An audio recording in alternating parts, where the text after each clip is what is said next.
Hello students, मैं अनिश sir आप लोग के बीच आज उपस्थित हुआ हूँ 10th क्लास का चैप्टर 6 का पाइथागोरस प्रमेय लेकर के उपस्थित हुआ हूँ। यह board model super super super MBBI question है जो 2023 के बच्चों के लिए बहुत बहुत इंपॉर्टेंट है। आप लोग इसको गौर से समझेंगे और सीखेंगे भी। पाइथागोरस प्रमेय कहता क्या है? पाइथागोरस प्रमेय जो है यह समकोण त्रिभुज पर आधारित है ना। तो समकोण त्रिभुज में पाइथागोरस कहते हैं कि किसी समकोण त्रिभुज में कर्ण का वर्ग शेष अन्य दो भुजाओं के वर्गों के योग के बराबर होता है। आइए सबसे पहले हम इनके प्रश्न को लिख लें। तो प्रश्न कहता है क्या?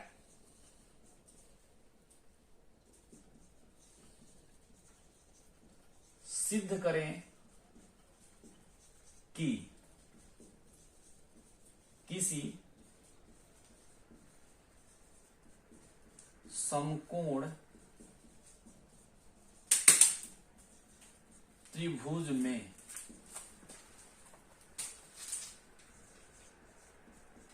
कर्ण का वर्ग शेष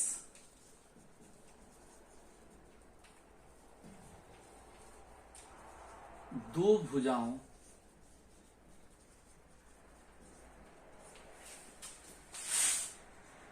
के वर्गों के योग के बराबर होता है। तो पाइथागोरस प्रमेय में क्या होता है? पाइथागोरस प्रमेय यही कहते हैं ना कि किसी समकोण त्रिभुज में। तो पहले प्रश्न ये बनता है कि समकोण त्रिभुज कहते किसे हैं भाई? तो समकोण त्रिभुज उस त्रिभुज को कहते हैं जिसका कम से कम एक कोण जो है वो समकोण है, अर्थात 90 डिग्री का होता है। ठीक है, आइए अब हम इस प्रमेय को सिद्ध करेंगे। तो सबसे पहले हम हल लिखते हैं और यहां पर प्रमेय लिखेंगे।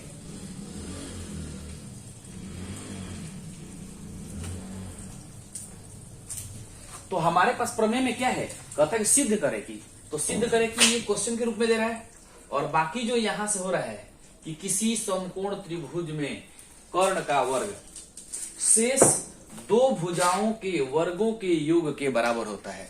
तो इसी प्रमेय को पहले हम लिखेंगे यहां पर। तो लिखेंगे किसी समकोण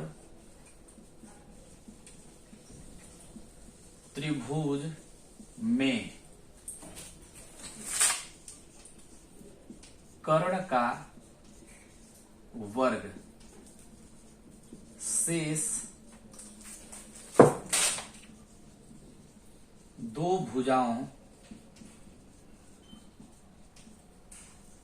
के वर्गों के योग के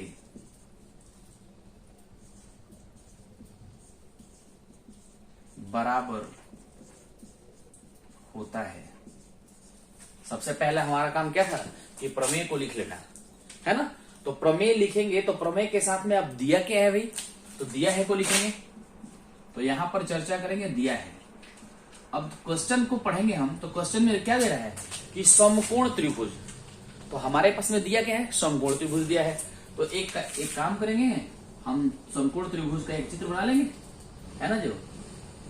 तो ए बी और सी, इसमें ये कोण जो है ये 90 डिग्री का है। ठीक है, किसी को दिक्कत? ओके। तो अब इसमें लिखेंगे दिया है कि त्रिभुज ए बी सी एक समकोण त्रिभुज है। ठीक है, तो त्रिभुज ए बी सी एक समकोण त्रिभुज है। समकोण त्रिभुज की पहचान मैंने बतलाया कि एक कोण जो है वो 90 डिग्री का होना चाहिए, है ना, तब ये समकोण कहलाता है। ठीक है, अब आता है क्या कि जब दिया है तो हमें लाना क्या है, इस पर बात करेंगे। तो कहते हैं क्या पाइथागोरस कि किसी समकोण त्रिभुज में कर्ण का वर्ग। तो भाई कर्ण क्या है? तो त्रिभुज की समकोण त्रिभुज में जो सबसे लंबी वाली जो भुजा होती है ना, उसी को बोलते हैं कर्ण।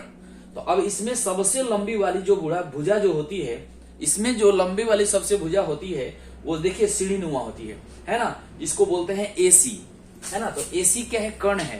तो कहता है कि कर्ण का वर्ग, तो लिखेंगे पहले सिद्ध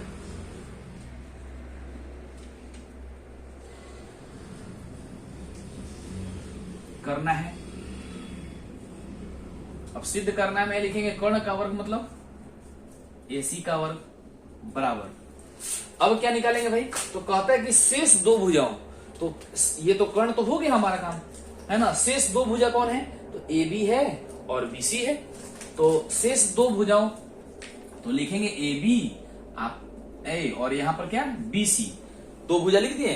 तो शेष दो भुजाओं के वर्गों, वर्ग मतलब क्या? स्क्वायर, स्क्वायर लिख दिए। वर्गों के योग, योग मतलब प्लस का चिन्ह, तो यहां पर करेंगे प्लस। तो कहता है क्या कि एसी स्क्वायर बराबर A B square plus BC square, यही हमें सिद्ध करना है। अब हमारे पास में ये तो हो गया, अब हमें सिद्ध करना है इसको। तो इसके लिए कुछ हम इस चित्र में कुछ रचना करेंगे। तो इसको, इसका हेडिंग डालते हैं हम लोग क्या? रचना। अब हम देखेंगे यहां से कि हमारे पास में समकोण वाला बिंदु कौन है? तो कोण बी है ना जी। तो बिंदु बी से हम इसके सामने वाली जो भुजा है, जो सबसे लंबी भुजा होती है, कौन? एसी, जिसको कर्ण कहते हैं, इस पर हम लोग एक लंब खींचेंगे। तो मैं 90 डिग्री को यहां से हटाता हूं थोड़ा सा, और इस पर यहां से लंब वाली भुजा को देखता हूं, है ना।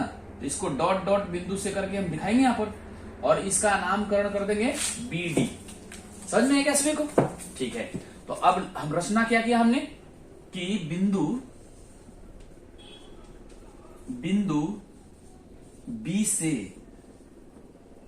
रेखा, बिंदु बी से रेखा एसी पर बीडी, बीडी है ना, ये बीडी लंब है ना, बीडी लंब डाला। ये हमने अपनी तरफ से काम किया है ना। तो 90 डिग्री है, तो ये भी कोण 90 डिग्री का है, यानी कि इधर से भी ये कोण क्या है? 90 डिग्री का है। 90-90, ठीक है। अब क्या करना है? हमें दिखाना है, सिद्ध करना है। तो इसको दो प्रकार से लिखते हैं, या तो हम उपपत्ति लिख सकते हैं और नहीं तो प्रमाण लिख सकते हैं, ठीक है। तो हम लोग यहां पर उपपत्ति का जिक्र करेंगे। उपपत्ति, यदि हम चर्चा करें, जरा इसका रफ देखें, तो हमारे पास 3 त्रिभुज है। कौन कौन सा? एक त्रिभुज है हमारे पास में, ये बड़ा वाला, जिसका नाम है ए बी और सी, ये, ठीक है, ये बड़ा त्रिभुज। और उसके बाद में इसमें इसको जब हम बीडी लंब डालते हैं तो यह 2 त्रिभुज में और बट जाता है। तो 2 छोटे छोटे त्रिभुज हमें मिल जाते हैं, जिसमें हम यहां पर यदि चर्चा करें इसके बारे में, तो ये बिंदु जो है 90 डिग्री वाला है। तो 90 डिग्री किस बिंदु पर है? तो डी पर है। तो डी को लिख लेंगे, और उसके बाद में यहां लिखेंगे ए और यहां लिखेंगे बी। और हम जानते हैं कि किसी संपूर्ण त्रिभुज में कर्ण की पहचान कैसे होती है? तो 90 डिग्री का जो कोण होता है, उसके जस्ट सामने वाली जो भुजा होती है, इसी को हम लोग बोलते हैं कर्ण। तो जरा देखिए, तो इसमें बिंदु डी के सामने वाली भुजा कौन है? ए बी है। तो ए बी क्या हो गया? कर्ण हो गया। समझ में आया सभी को? ओके। अब उसके बाद में तीसरी जो छोटी वाली जो भुजा है, वो कौन सी है भाई? तो फिर से एक हम ऐसे ही ड्रॉ कर लेंगे। अब पहले समकोण वाले बिंदु को ढूंढते हैं। तो समकोण पर क्या है? डी है, तो डी को रखेंगे।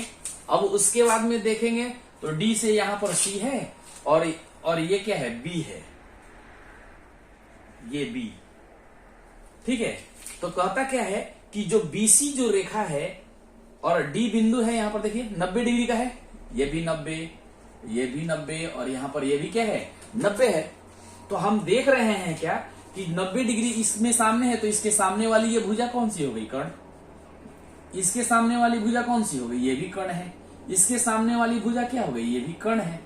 सभी को समझ में आ रहा है क्या? तो आइए अब हम करेंगे क्या कि हम लोगों ने देखा कि इसमें 3 त्रिभुज है, एक जो बड़ा है ए बी और सी, जो सबसे बड़ा है, उसके बाद में 2 छोटा। यदि हम इस क्लास को देखें तो हमारे सामने जो है आगे लड़कियां बैठी हुई हैं और पीछे जो है लड़के बैठे हुए हैं। तो हम अगर बात करें तो आगे यानी कि सामने वाला जो छोटा त्रिभुज है वो कौन सा है? लड़कियों का त्रिभुज है। कौन?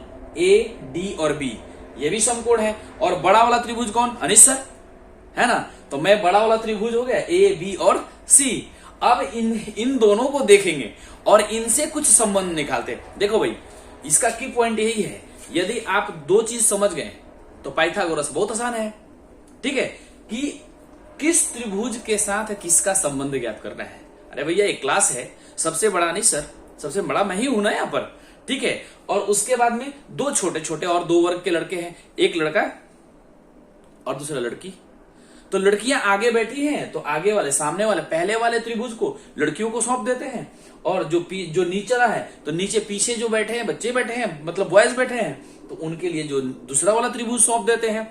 तो अब अनिश सर के साथ तो सभी आएंगे, इसलिए कि सभी अनिश सर को चाहते हैं और अनिश सर भी सभी को चाहते हैं। तो अब पहले संबंध दिखलाया जाएगा जो आगे हैं। तो आगे लड़कियां हैं तो अनिश सर के साथ में इन लड़कियों का क्या संबंध है, इस पर बात करते हैं। और कैसे इन दोनों अनिश सर में और इन बच्चियों में कैसे समानता है, इनके ऊपर भी बात करेंगे।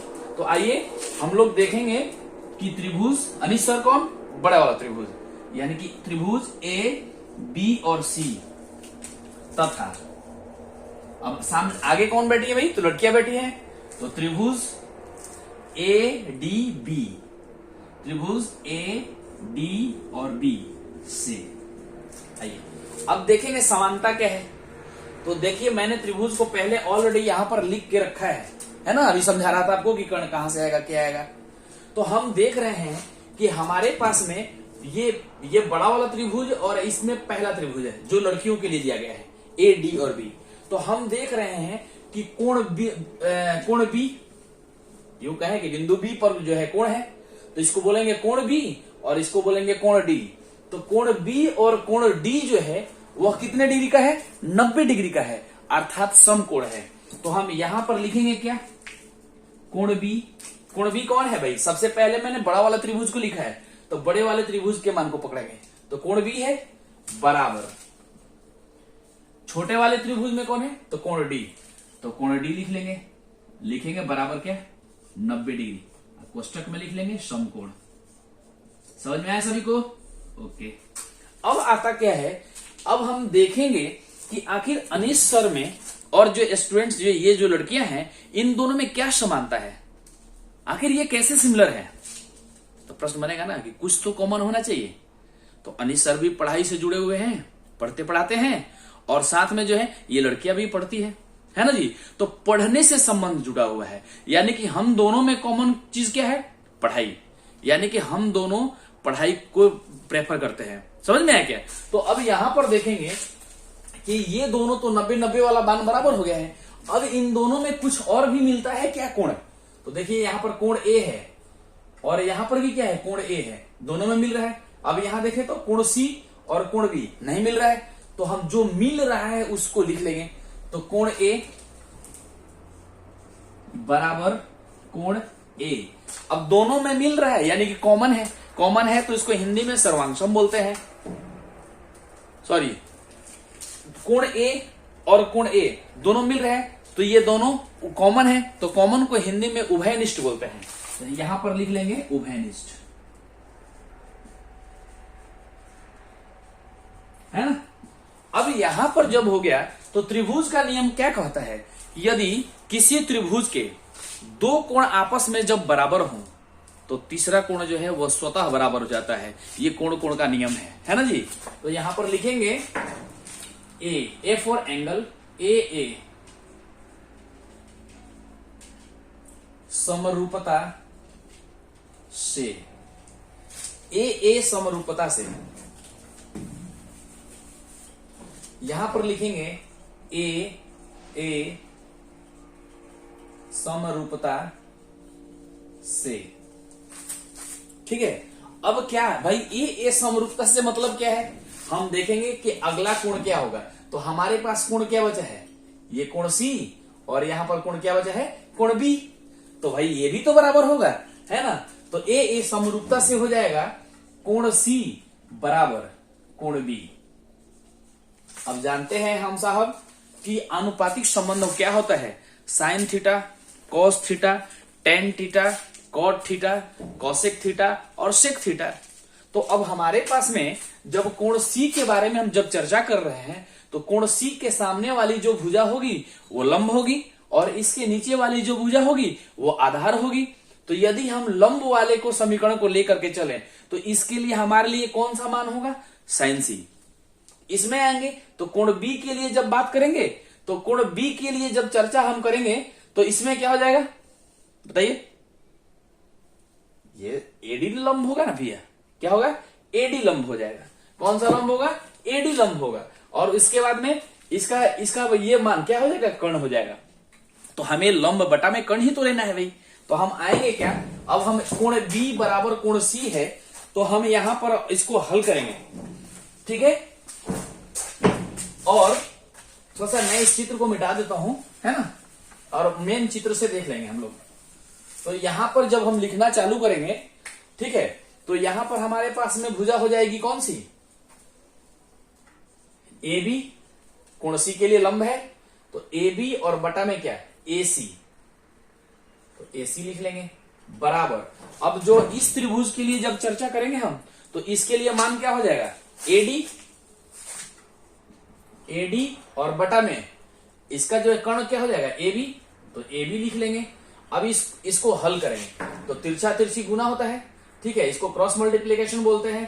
तो ए बी गुने ए बी बराबर ए सी गुने ए डी, ठीक है। अब इतना कर दिए तो ए बी में ए बी से गुणा करेंगे तो ए बी का स्क्वायर हो जाएगा बराबर ए सी और गुने ए डी। इसको समीकरण नंबर 1 बनाएंगे, ठीक है। इसी प्रकार हम लोग अब चर्चा करेंगे किसके ऊपर, भाई लड़कियों का तो रिलेशन निकल गया अनिश सर के साथ में कि भाई लड़कियां कैसी हैं, इनसे कैसे सिमिलर है अनिश सर से। अब भाई बचे हैं लड़के भी, तो लड़कों के लिए भी संबंध निकालेंगे ना ऐसे ही, ठीक है। तो यहां पर लिखेंगे इसी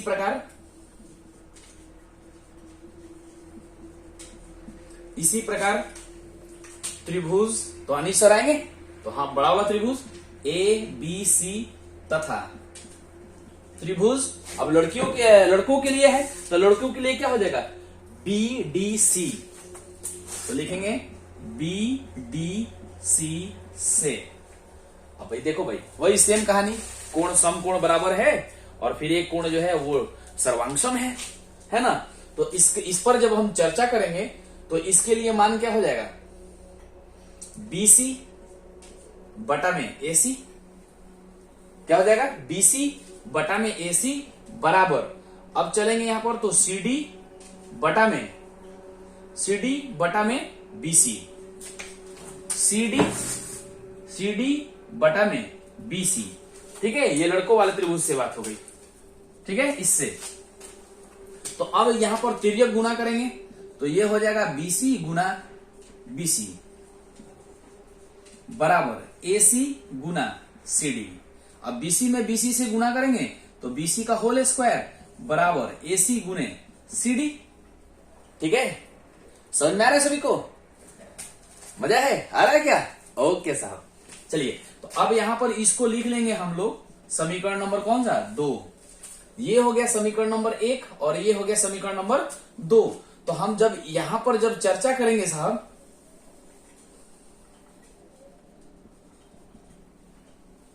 यहां पर जब हम चर्चा करेंगे साहब, ठीक है, तो हमारे पास में क्या आएगा, अब देख रहे हैं कि हमें सिद्ध क्या करना है, तो सिद्ध करना है A B square plus B C square, plus है ना। तो एक काम करेंगे, ए बी स्क्वायर दिखाई दे रहा है, बीसी स्क्वायर भी दिखाई दे रहा है, तो प्लस करेंगे। प्लस करने का मतलब है कि समीकरण 1 में समीकरण 2 को जोड़ देंगे। तो लिखेंगे यहां पर समीकरण 1 प्लस समीकरण 2, ठीक है। तो यहां पर लिखेंगे क्या, A B square plus B C square बराबर ए सी गुने ए डी, ये समीकरण 1 है दाहिना पक्ष, और प्लस ए सी गुना सी डी। अब यहां पर लिखेंगे A B square plus B C square बराबर ए सी दोनों में कॉमन है तो ए सी लिख लेंगे, A D plus C D, ठीक है।